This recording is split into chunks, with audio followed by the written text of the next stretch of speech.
আসসালামু আলাইকুম রহমতুল্লাহি বরকাতু। আজ সবে সবে বরাতে রাত।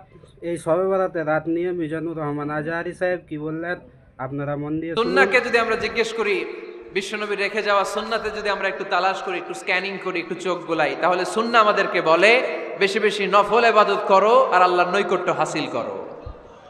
সুবহানাল্লাহ পড়বেন না? কোরআন বলেছে সেজদায় লুটিয়ে পড়ো। যা যা বললাম আমি ওঠার আগে জিজ্ঞেস করে আবার শুনে যাব, কারণ আমি মনে করি এটা ক্লাস।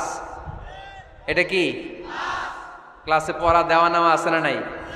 এতক্ষণ পড়ানোর পরে জিজ্ঞেস করার দরকার আছে না নাই? কোরআন বলছে কি আর সুন্নাহ কি বলে?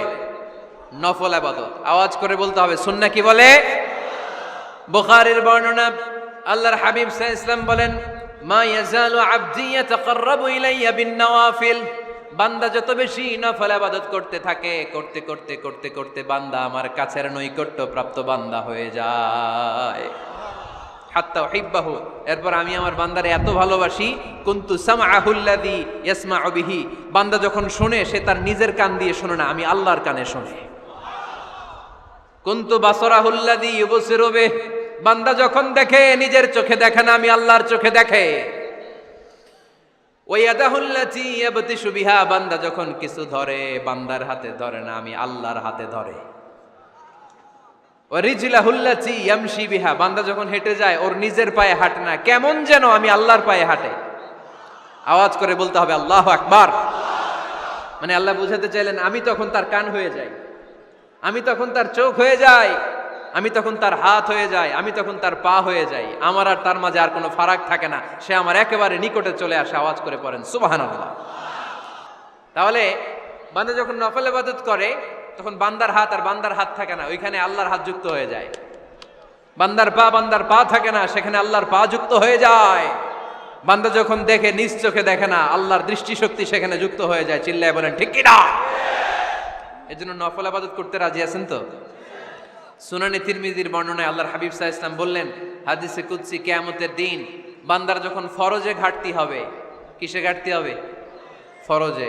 আল্লাহ পাক বলবেন, উনজুরু হাল্লি আবদি মিন তাতাওয়ু। ও ফেরেশতারা দেখো তো আমার বান্দা নফল করছে কিনা। ফরজে যেহেতু তার ঘাটতি, দেখো তো আমার বান্দার কোনো নফল ইবাদত আছে কিনা। ফেরেশতারা বলবে আছে। আল্লাহ বলবেন তাহলে ফরজগুলার যেহেতু ঘাটতি, নফল থেকে কিছু এনে ফরজে বসাই দিয়ে ওগুলোর ফরজ বানায় দাও। এজন্য নফল ইবাদতের দরকার আছে না নাই? ফরজ তো করাই লাগবে, এটা কম্পালসারি, এটার মাফ নাই, এটা অব্লিগেটরি। নফল করে আল্লাহর কাছে যাওয়া যায়। নফল হচ্ছে ওভারটাইম। নফল ইবাদত কেমন? আওয়াজ করে বলেন।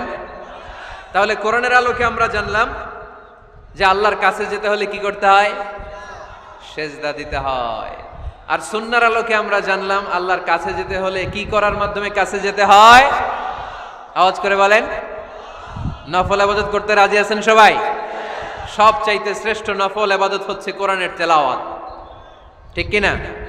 আল্লাহর হাবিব সাল্লাল্লাহু আলাইহি ওয়াসাল্লাম বললেন, নফল ইবাদতের মাধ্যমে আল্লাহর কাছে যেতে চাও, নৈকট্যপ্রাপ্ত বান্দা হতে চাও, আফদলুল ইবাদাতি তিলাওয়াতুল কোরআন। সবচাইতে যত নফল ইবাদতের লিস্ট হতে পারে, এই লিস্টে র্যাঙ্কিং এ 1 নাম্বার থাকবে কোরআনের তেলাওয়াত। এই কোরআন তেলাওয়াত করতে রাজি আছেন তো? তাহলে কোরআন তেলাওয়াত করব। 2 নাম্বার তাহাজ্জুদের সালাত পড়ব। কিসের নামাজ? হুজুর ফজরই পড়তে পারি না। ফজরই যে ফজর পড়ে তার জন্যই না তাহাজ্জুদ, ঠিক কি না? ফজরই তো পড়তে পারি না, তাহাজ্জুদ করব কখন? তাহাজ্জুদ পড়লে আপনার মর্যাদা বাড়ায় দিবে কে? রাব্বুল আলামিন বলেন, ওয়া মিনাল লাইলি ফাতাহাজ্জাদ বিহি নাফিলাতাল লাকা আসা আইয়াবআসাকা রাব্বুকা মাকামাম মাহমুদা।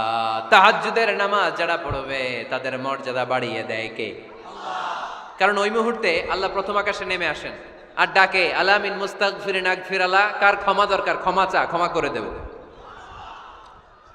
আলামিন মুস্তাকসিন আকসুলা। কার খাবারের দরকার, পোশাকের দরকার, চাও দিয়ে দেব।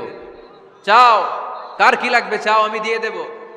এই জন্য শেষ রাতের দোয়া আল্লাহ কবুল করে। এই যে রমজান আসতেছে না সামনে, কোন মাসে রমজান? এপ্রিলে। সেজদায়ে নত হও,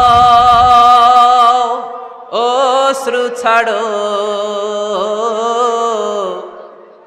প্রভুর শরণে হৃদয় গাড়, সে যে দায় নত হও, অশ্রু ছাড়ো প্রভুর শরণে হৃদয় গাড়, প্রাণ খুলে সব ব্যথা বলো প্রভুকে, বলো প্রভুকে। রাত কি কেটে যাবে ঘুমে অলসে, রাত কি কেটে যাবে ঘুমে অলসে, তুমি কি জানবে না তোমার নিজেকে প্রভুকে। রাত কি কেটে যাবে ঘুমে অলসে, ঠিক কিনা? ঘুমে অলসে আমাদের রাত কেটে যায়, সেজদা দেওয়ার সময় নাই। কখন প্রভুর দরবারে হাজিরা দেব, কখন সেজদা দেব? আল্লাহর হাবিব সাল্লাল্লাহু আলাইহি ওয়াসাল্লাম বললেন, আকরাবু মা ইয়াকুনুল আবদু মির রাব্বিহি ওয়া হুয়া সাজিদ ফাকসিরু ফীহি দুআ। তোমরা যখন সেজদায় লুটিয়ে পড়ো তখন তোমরা আল্লাহর সবচাইতে কাছে চলে যাও, এজন্য ওই সময় বেশি বেশি আল্লাহর কাছে চেয়ে নাও। সুবহানাল্লাহ পড়েন। মনের যত আকুতি আছে, যত জ্বালা আছে, যত বেদনা, সেজদায় পড়ে আল্লাহরে বলার দরকার আছে না নাই? কারণ কেউ যেটা শোনে না, শোনে কে? পরীক্ষায় ভালো করতে চান, সেজদায় লুটিয়ে পড়ে আল্লাহরে বলেন। নেককার স্ত্রী চান, সেজদায় পড়ে আল্লাহরে বলেন। নেককার সন্তান চান, সেজদায় লুটিয়ে পড়ে আল্লাহরে বলেন।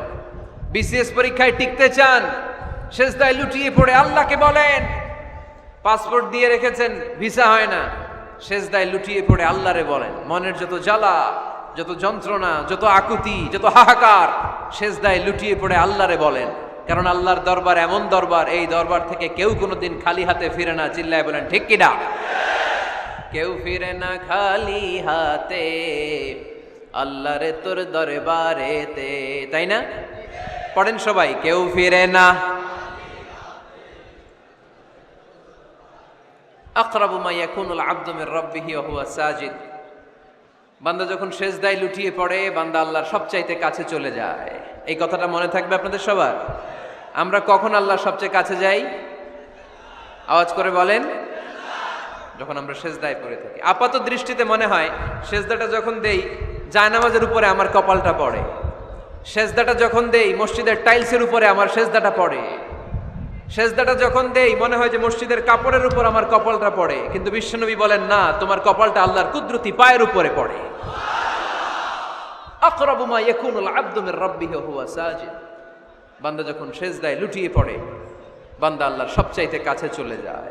তাহলে কোরআন আমাদেরকে জানালো, যদি আল্লাহর প্রিয় হতে চাও সেজদায় লুটিয়ে পড়ো। আল্লাহর প্রিয় হতে চাইলে কি করব? আওয়াজ করে বলেন কি করতে হবে? আল্লাহর হাবিব সাল্লাল্লাহু আলাইহি ওয়াসাল্লাম লম্বা সময় ধরে রাতে সেজদায় পড়ে থাকতেন। আল্লাহর হাবিব সাল্লাল্লাহু আলাইহি ওয়াসাল্লামের সাহাবারা সব সময় লম্বা লম্বা রুকু দিতেন, লম্বা লম্বা সেজদা দিতেন। কিন্তু আমরা রুকুর মধ্যে তাড়াহুড়ো করি, সেজদা দিতে যে তাড়াহুড়ো করি, এরকম আছে না নাই? নিমসার এলাকায় এরকম কেউ নাই আলহামদুলিল্লাহ। আপনারা তাড়াহুড়ো করেন? করবেন না আমার ভাইয়েরা। There is no rushing in সালাহ। সালাতে তাড়াহুড়ো নেই। There is no hastiness in সালাহ। সালাতে কোনো তাড়াহুড়ো নেই। সল্লু সালাতান মুআদ্দিহ। এমন ভাবে নামাজে দাঁড়াবেন মনে করবেন এটাই হতে পারে আমার জীবনের শেষ নামাজ, ঠিক কি না? পারফর্ম দ্য সালাহ as if this is your last and final prayer. এমন ভাবে মুসল্লায় দাঁড়ান মনে করেন এটাই হতে পারে জীবনের শেষ নামাজ। This is my last chance. এখন বাজে 3:30। কেউ যদি বলে আসরের যে নামাজটা পড়বেন এটাই আপনার জীবনের শেষ নামাজ, ওই নামাজ আপনি তাড়াহুড়া করবেন? কথা বলেন। আরে কাঁদতে কাঁদতে আপনি শেষ। এত সুন্দর ওযু বানাবেন, এত সুন্দর আতর মেখে জায়নামাজ বিছিয়ে পাঞ্জাবিটা পরে আপনি নামাজে দাঁড়াবেন। রুকুতে কি সুন্দর রুকু করবেন, লম্বা সময় সেজদা করে চোখের পানি দিয়ে তো সেদিন আপনার জায়নামাজ আপনি ভিজিয়ে দিবেন, ঠিক কিনা? কেন এমনটা করবেন? কারণ আপনি জেনে গিয়েছেন এটাই আমার শেষ নামাজ, তাই না? তো প্রতিটা নামাজের সময় এই জিনিসটা ভাবলে সমস্যা কোথায়? আমরা যে আরো আধা ঘন্টা এখানকার সবাই বেঁচে থাকবো কোনো গ্যারান্টি আছে? আরো 10 মিনিট হায়াত পাবো, গ্যারান্টি? 5 মিনিট, 2 মিনিট, শ্বাস যেটা নিলাম, ব্রেথ ইন করলাম, এটার ব্রেথ আউট করতে পারবো, কোনো গ্যারান্টি আছে? তো প্রতিটা সালাতের মুসল্লায় যখন দাঁড়াই, এই চিন্তাটা আমাদের মাথায় আসে না কেন যে এটাই আমার শেষ নামাজ? সল্লু সালাতান মুআদ্দিআ।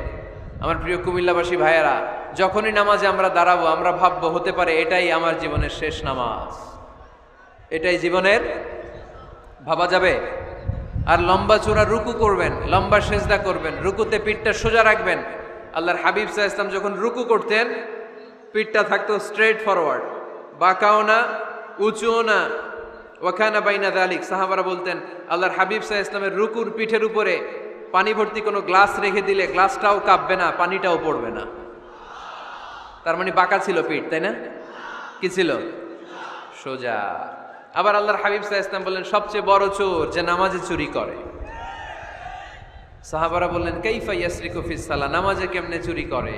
আল্লাহর হাবিব সাল্লাল্লাহু আলাইহি ওয়াসাল্লাম বললেন ইয়াসরিকু ফি রুকুইহি ওয়া সুজুদিহি, রুকু সেজদায় চুরি করে। এরকম নামাজ চোর আছে না নাই?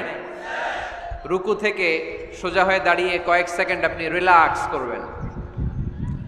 প্রথম সেজদা দিয়ে আপনি সোজা হয়ে বসে কয়েক সেকেন্ড রিল্যাক্স করবেন। কি করবেন? রিল্যাক্স। আওয়াজ করে পড়েন সবাই, রিল্যাক্স। নামাজে তাড়াহুড়ো নাই, সালাত হচ্ছে মেডিটেশন, রিল্যাক্স। এক সেজদা দিয়ে বসে আপনি রিল্যাক্স করবেন ধীরস্থির ভাবে, এরপরে দ্বিতীয় সেজদায় যাবেন। অনেকে সেজদা প্রথমটা দিয়ে কোন রকম মাথাটা তুইলেই আবার সেজদায় দৌড় মারে, আছে না নাই? রুকু থেকে স্ট্রেট ফরওয়ার্ড দাঁড়ানোর কথা, দাঁড়িয়ে 1-2 সেকেন্ড রিল্যাক্স করার কথা, ওইটা না করে রুকু থেকে কোন রকম মাথা তুলেই আবার সেজদায় দৌড় মারে, এরকম ডাকাত আছে না নাই? এরাই সালাত চোর। আমরা যেন নামাজ চোরের খাতায় নিজেদের নাম না তুলি, আমরা যেন বেশি বেশি আল্লাহর সেজদা দেই।